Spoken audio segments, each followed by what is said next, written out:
Meu nome é Wagner Freitas, professor de História, mais conhecido como Vagão, e estou aqui para lhe ajudar.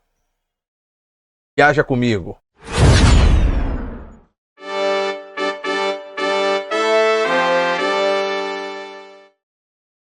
Fala, turma!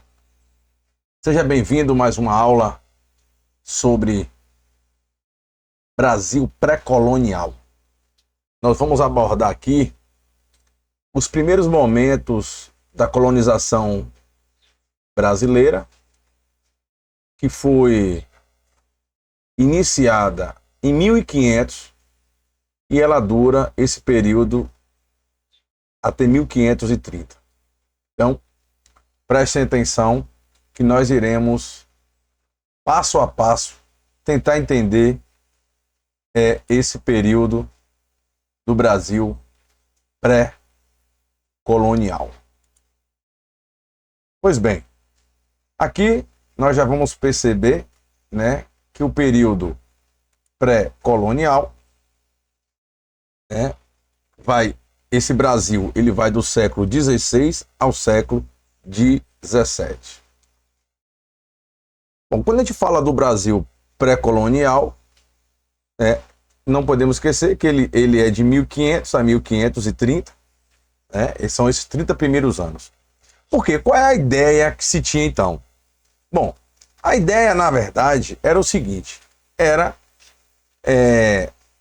observar, esses 30 primeiros anos, o rei de Portugal tinha como obsessão, análise, apenas observar se tinha riqueza, se o que ele conquistou, se o que ele, entre aspas, descobriu, o que é que na verdade tinha aqui, Então, observar se tinha riqueza e fazer todo esse mapeamento do litoral brasileiro, tá? Então, esses foram os momentos iniciais,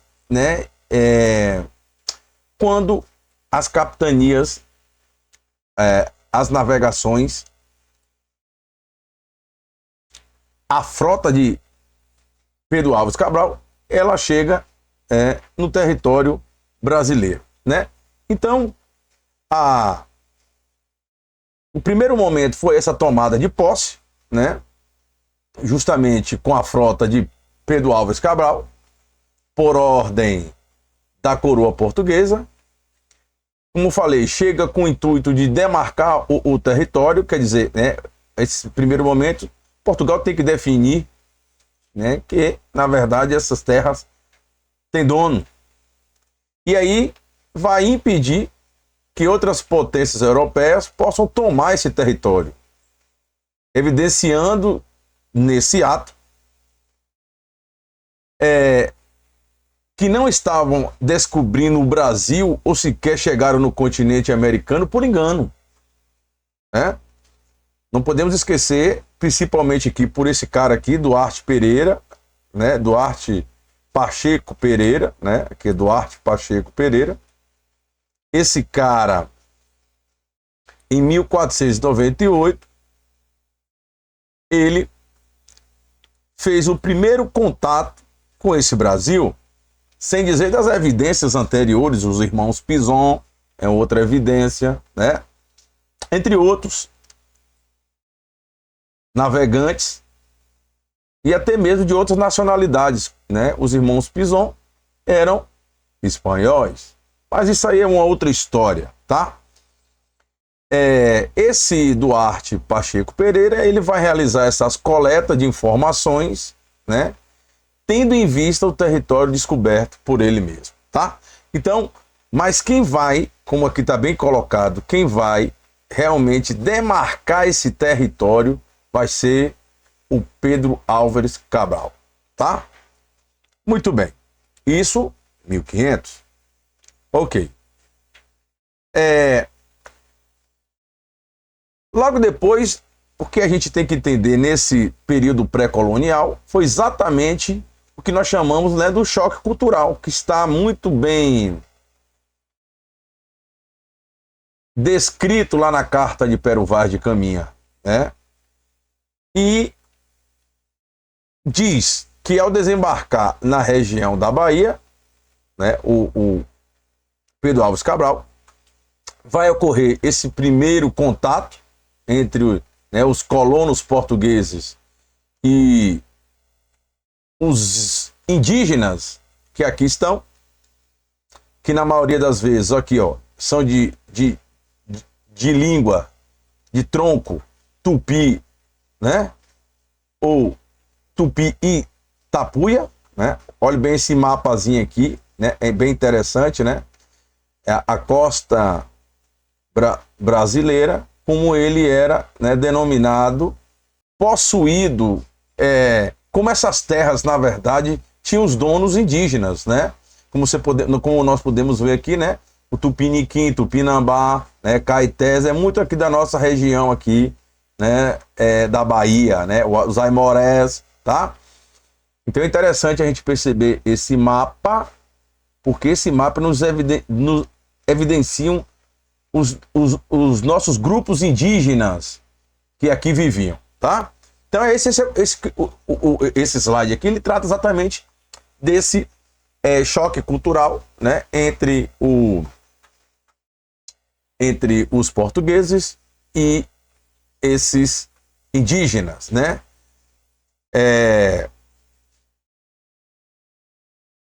Do tronco linguístico tupi, né, os quais, habitando quase todo o território costeiro do Brasil, fomentaram uma interação com esses ibéricos extremamente pautado no estranhamento. Ou seja, né, o que quer dizer nesse primeiro momento aqui é o contato entre os portugueses e os indígenas, e que a relação ela vai ser de duplo sentido, ou de duplos olhares, né? O estranhamento do português ao ver aquele povo nu, né? E conforme muito bem estabelecido lá na Carta de Pero Vaz de Caminha, né? Há todo ali um olhar europeu, etnocêntrico, né? Um olhar de um europeu que tem uma visão do seu tempo, do século, né, 16, um europeu ainda com a visão de dominação, né, uma visão de ser os melhores em relação a esses povos que estão encontrando. Então ele vai ter esse choque, tanto para o lado do português, como também para o lado dos indígenas, ao verem também esse amontoado de gente vestido de barba, né? Esse tipo de embarcação, todo esse encontro entre os dois lados foi realmente, imagino eu aqui, muito, muito singular, tanto para um como para o outro, tá? Bom, e aí o que vai realmente acontecer é o que nós chamamos de cunhadismo, né?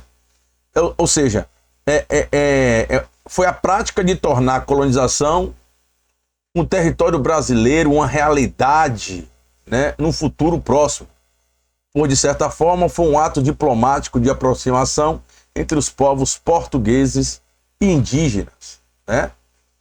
Então, esse cunhadismo, esse termo que foi criado por Darcy Ribeiro, esse senhor aqui, Darcy Ribeiro, um antropólogo, né? Ele sintetiza o ato de indígenas incorporarem, né, europeus à sua tribo, dando a este uma indígena para tornar-se sua esposa.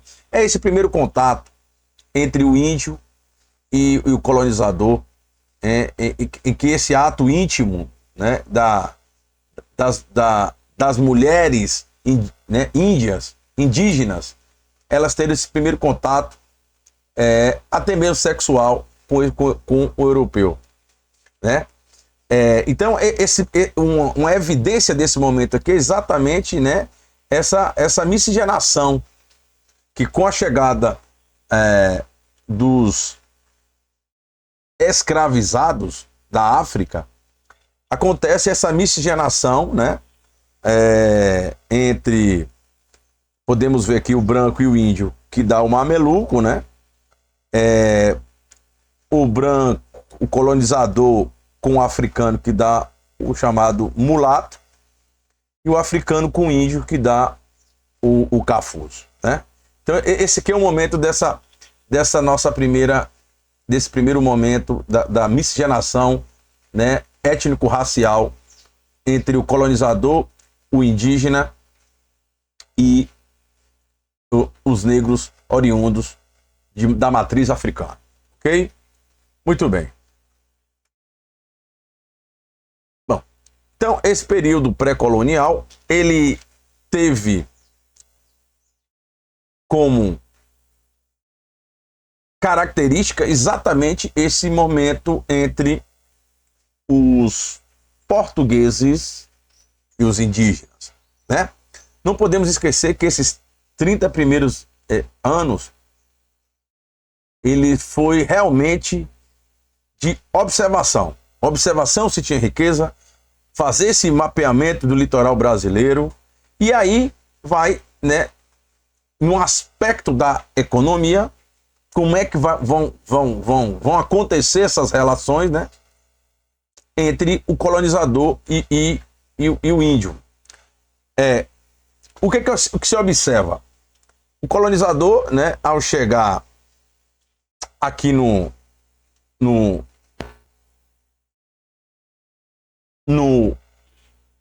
Brasil, esse colonizador, ele vai perceber a quantidade de pau-brasil que aqui se tem, e essa madeira, ela era muito quista e aceitável, né, na Europa. Logo adiante eu vou até falar um pouco melhor. Portanto, trabalhar na extração dessa madeira, para se ter a mão de obra no cunho dessa busca do pau-brasil, teve que haver, então, uma relação entre esse colonizador e os índios, né? Então, olha só, o cunhadismo foi a chave para a aproximação portuguesa com os indígenas, também baseado em relação de escambo. Cunhadismo, no sentido aqui, de cunhar, observar e extrair o que se tem de riqueza aqui, ok? Então, não podemos esquecer que a relação que se tem inicial era o escambo, né? Olha aqui as chassis, né? Essa prática foi muito usada pelos colonos para, entre aspas, aquisição do pau-brasil por parte dos colonos. Em outras palavras, os portugueses davam objetos, né, como espelho, por exemplo, canivete, né, foice, enxada, aos indígenas. E para eles isso aí era um material de extrema tecnologia. Eu sempre digo, imagine aí uma vida indígena na terra, para extrair as suas necessidades básicas, por exemplo, abater um animal, né? Eles sempre faziam com o que se tinha da natureza, né? Pau, pedra, e aí tem que abrir, né? Depois de abatido esse animal, abri-lo e tratar esses animais, peixes também, etc. Imagina aí fazendo isso com um canivete, fazendo isso com a faca, com um facão, né? O próprio manejo da terra com a enxada. Então, para o índio, isso foi para o indígena, isso foi uma tecnologia extremamente útil, né? Por isso que se entende, né? Algumas pessoas falam assim, mas professor, como é que pode, né? Um índio trocar o seu trabalho, né? Usar sua mão de obra física em troca de, vamos assim dizer, bugiganga. Como é que pode? Mas é isso, a gente tem que reportar para a época. E na época, esses indígenas viam esses presentes como uma grande tecnologia, né? Uma grande tecnologia, né? Então, seguindo aqui, esses indígenas, então, vão oferecer sua mão de obra para ajudar os portugueses na extração do pau-brasil. Então, aqui a gente vê uma chavezinha, né, que a gente pode observar aqui, né, um colonizador, uma fala aqui, um presente para ti da terrinha, né, um chaveirinho aí, ó, chaveiro. E o coitado do indígena é ele que está transportando essa madeira do pau-brasil até o local, né? E aqui, né, dessa charge, dá-se-á muito bem isso, né, espelhos, e em troca, né, produtos da riqueza das terras de propriedade indígena, né? No caso aqui, ó, um metal precioso, né? Imagine também exatamente, né, o índio se vendo. O espelho é uma coisa interessante. Até então, a única forma do índio se ver era numa lagoa parada, num rio parado. Na medida em que ele tem esse contato com o espelho, que ele se vê, rapaz, isso para o indígena, isso para o índio foi realmente uma grande descoberta, né? Uma grande descoberta. Muito bem. O que se tem também nesse período aí? Vão ser criadas chamadas feitorias. Eu sempre digo que feitorias são, na verdade, armazéns, né? São armazéns aonde vão ser depositadas toda essa madeira do pau-brasil. É onde vão ser alojados todo esse quantitativo de madeira, esperando assim os navios se atracarem para levar até a Europa essa mercadoria, tá? Essa mercadoria. Ok.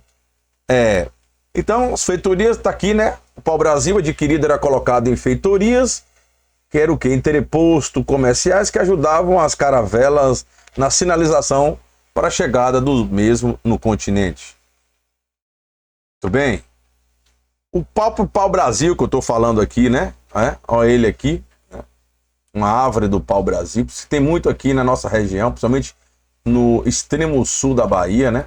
Olha o interior dele, né? O que se extrai do interior, que é exatamente essa pigmentação avermelhada, que serve exatamente para atingir roupas, né? Essa atividade que era realizada, né?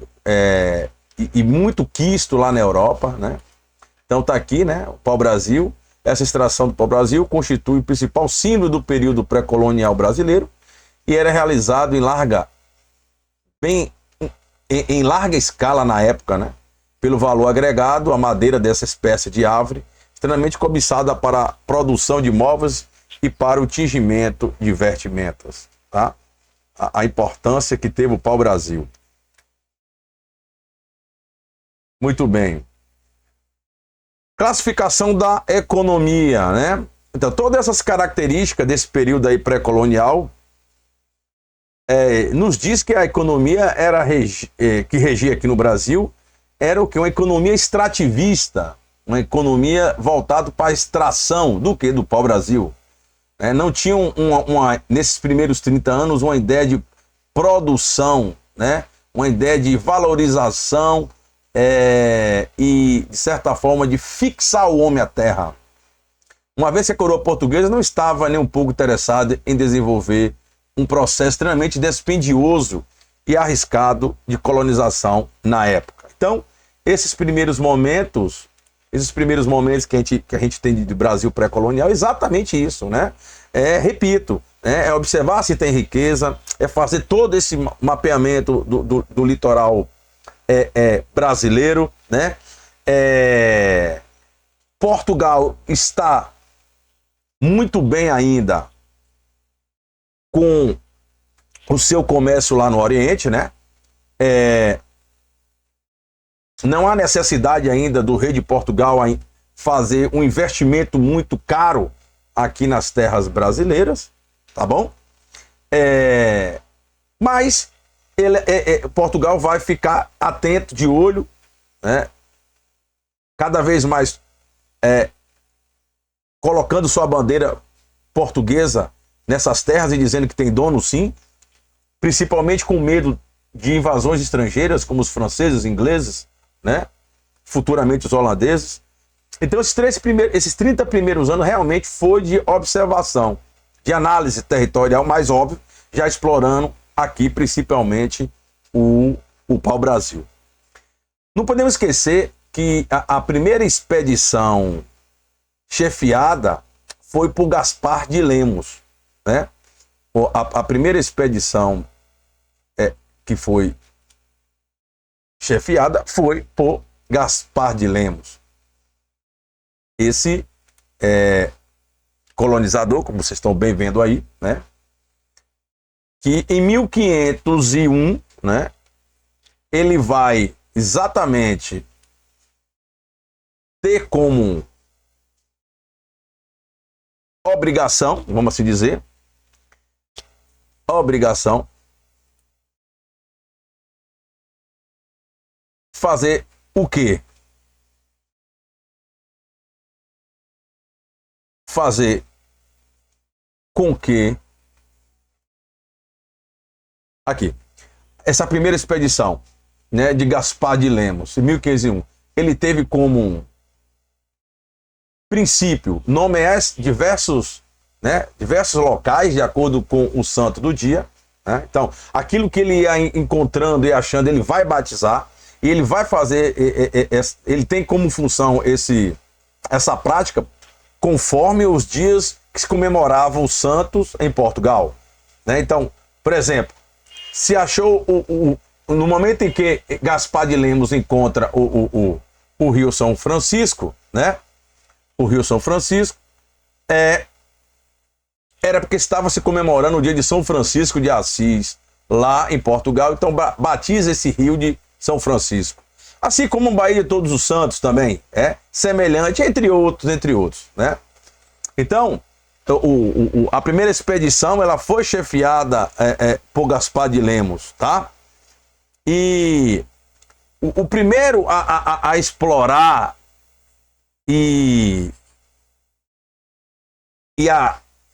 o primeiro a explorar e arrendar terras aqui no Brasil foi Fernão de Noronha, né?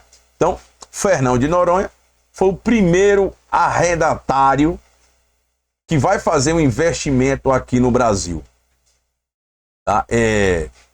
Mas isso logo em que o rei de Portugal ele começa a ter um olhar para o Brasil, tá bom? Então, na medida em que o rei de Portugal começa a ter um olhar mais aguçado depois desses 30 primeiros anos aqui no Brasil, e que o rei de Portugal vai fazer, isso é um tema para a próxima aula, já deixo aqui já a nossa indicação. Eu vou exatamente explorar o Brasil colônia, esses primeiros momentos do Brasil colônia, e a gente vai entender porque, na verdade, o porquê do rei de Portugal veio com uma força maior e com o objetivo, né, traçado de realmente agora explorar as terras suas, né? Não podemos esquecer que todo esse período de pré-colonial e colonial, nós estamos realmente falando de terras, claro, dos indígenas, somos os nossos primeiros guardiões, né? Nossas primeiras raízes, mas não podemos também deixar de entender que, na verdade, quando a gente fala de um Brasil pré-colonial e colonial, nós também estamos falando da história de Portugal, porque eram eles que eram donos dessas terras, tá bom? Não se esqueça disso. Éramos colônias portuguesas. Claro, por tabela estamos falando de nós, mas estamos dando sequência à história portuguesa, tá? Então, na próxima aula, eu estarei falando com vocês a respeito desse momento diferenciado agora, né? Que é realmente o Brasil colonial, tá? Como foi isso, de que forma se administrou isso aí, isso tudo é tema de nossa próxima aula. Então, não se esqueçam, tá? Quando se fala do Brasil pré-colonial, meu amigo, nós estamos falando desses primeiros momentos aí, né? Em que o rei de Portugal está mapeando esse território, está observando se tem riqueza, né? Isso está muito bem documentado na carta de Pero Vaz de Caminha, quando o navegante Pedro Álvares Cabral chega ali nas terras de Porto Seguro, né?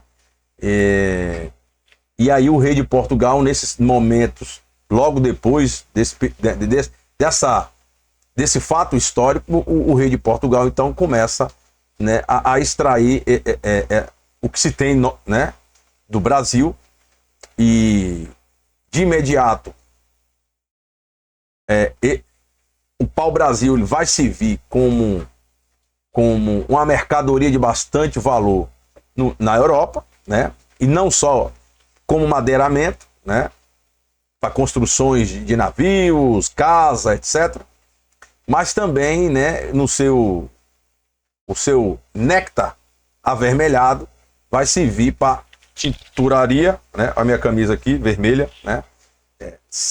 Serviu para tingir camisas. Não podemos esquecer, tá, que essa mercadoria, o pau-brasil, teve um valor imensurável no mercado europeu, exatamente por esse motivo que eu estou falando. E claro, como aqui estava em uma abrangência grande, né, de pau-brasil, então o rei de Portugal ele vai começar a extrair essa madeira. E aí podemos dizer que é o primeiro momento, né, da exploração, né, da Mata Atlântica, né? É o primeiro momento em que são os primeiros momentos do desmatamento, né? Podemos dizer isso. O primeiro momento do desmatamento do nosso território é exatamente quando, né, se derruba o madeiramento do pau-brasil, né, exatamente para transportar até Portugal. Depois isso aqui vai servir também, aí que vai ser com mais força ainda, para servir como plantio da cana-de-açúcar. Mas repito, próxima aula vou falar sobre isso tudo, beleza? Então não se esqueça, tá? É isso que você tem que se fixar sobre esses primeiros 30 anos, chamado Brasil pré-colonial. Pré quer dizer antes de se tornar colônia de fato, né? E de direito. Por isso o nome pré, antes, tá? Uma outra observação, tá? Olha, a exploração do pau-brasil não vai fixar o homem à terra, não, tá? O caráter da exploração do pau-brasil era um caráter predatório, que eu acabei de falar antes, de devastação da vegetação litorânea. Outro fator foi o que nós chamamos da lei da posse pelo uso, né? Isso é o seguinte: os franceses começaram então a ficar inquietados sobre essas terras brasileiras, né? Essas terras que Portugal adquiriu e que Portugal, de certa forma, não está valendo de fato a sua ação. Ou seja, os franceses vão dizer o seguinte: como é que os portugueses têm esse quantitativo de terra e não vai explorar, não vai fazer comércio para valer? Então eles começam, os franceses, né, a reivindicar esse território também, né? Eles vão dizer: vem cá, meu irmão, eu também vou pegar uma ponta aí, né? Então essa lei da posse pelo uso é uma criação francesa, né? Que ele, ao invés das coisas se darem pelo Tratado de Tordesilhas, né, entre os portugueses e os espanhóis, agora não. Agora a lei vai ser pelo uso da terra. Tá usando é dono, se não tá aberto. Quer ver? Vamos analisar aqui essa leitura, ó. Vejam só. Diante da situação desfavorável da França em relação à corrida pelas grandes navegações e pelo colonialismo, essa começou a contestar o Tratado de Tordesilhas, lá que foi criado em 1495 entre os portugueses e espanhóis. Não só isso, mas diante da passividade de Portugal em colonizar, quer dizer, e de fato de direito ir lá explorar, né, o território brasileiro, a França começou a pressionar essa potência, ou seja, os franceses vão pressionar os portugueses, alegando que se Portugal não começasse a efetivamente utilizar o território descoberto pelos portugueses, a França então poderia tomar essas terras para si, o que constituiu o princípio tão defendido pelos franceses, chamado de lei da posse pelo uso, tá? Então aqui, ó, esse aqui é um mapazinho que fala do Tratado de Tordesilhas, né? Os franceses vão dizer, vem cá, você não vai usar não? Então vou lá, né? E aí tem aquela frase máxima, né? Que os franceses diziam, olha, eu gostaria de ver a cláusula do testamento de Adão. Quem é Adão? Ele é o primeiro homem aqui na Terra, né? Que me afastou da partilha do mundo. Onde está escrito lá, por Adão, que eu não posso usar? Somente quem pode usar exclusivamente essas terras aqui são os portugueses, né? Então essa é uma frase aqui clássica, né? Então, frase de quem? De Francisco I, rei francês, que anunciou a entrada da França na disputa pela colonização do Novo Mundo. E essa frase também vai servir para os espanhóis, viu? Então é um período que a gente chama das invasões estrangeiras. E os franceses vão cada vez mais adentrar, querer, de certa forma, invadir territórios já colonizados. Tema também para as próximas aulas. Ok? Então, vamos esperar o próximo vídeo logo para que vocês entendam exatamente esse nosso início do Brasil colônia, que é grande, hein? Brasil colônia é imenso. Valeu, turma. Até mais. Tchau.